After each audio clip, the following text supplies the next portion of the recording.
live at the gardens of the Fox Cities in Appleton this morning. Hi, Ange. Hi, Rachel. Good morning, everyone. A lot of us have roses in our yard. These are beautiful roses that are still in bloom out here at the gardens of the Fox Cities. I know, it's fabulous. In fact, they've got a whole area dedicated to just roses. It's gorgeous.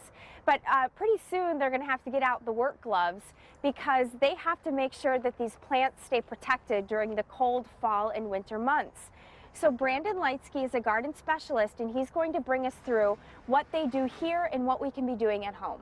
Yep, so it's important, in the colder climate zones, anything really below 6, so we fall in that category, to really prep your roses and do some maintenance prior to the winter season. So it's important to remember to keep watering in the fall months. Some people often forget to do that because essentially once the frost comes, the plants are on their own, so you're going to want to water right up to the first frost. Okay.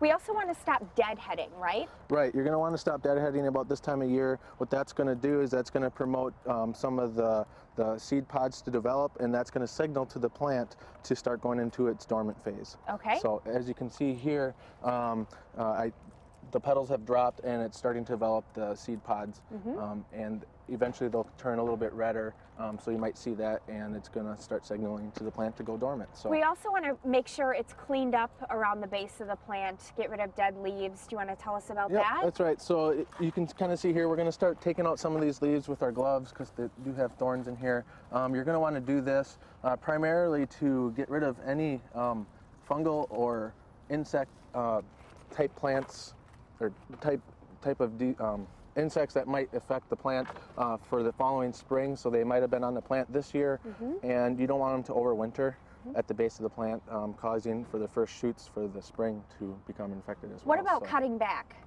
You're going to want to cut it back. You can kind of see the old cut back marks from last year, so you're going to want to cut that back. Once the plant starts dying back a little bit more, the leaves start turning more yellow, and you might see some of the browning of the stems. And then after that, you're going to want to cover up right up from the first frost onward. Start prepping your crown area with some mulch. So you're going to want to do about 6 to 12 inches above that, so kind of help them keep insulated from the cold winter months. So. And Brandon and the crew here will have a lot of work to do with the roses here. They have more than 80 different varieties of roses that they'll need to keep protected throughout the cold fall and winter months. But hope we gave you some tips this morning, and also just a reminder too, still time to stop out here, and a lot of beautiful flowers in bloom right now, Rachel. Absolutely.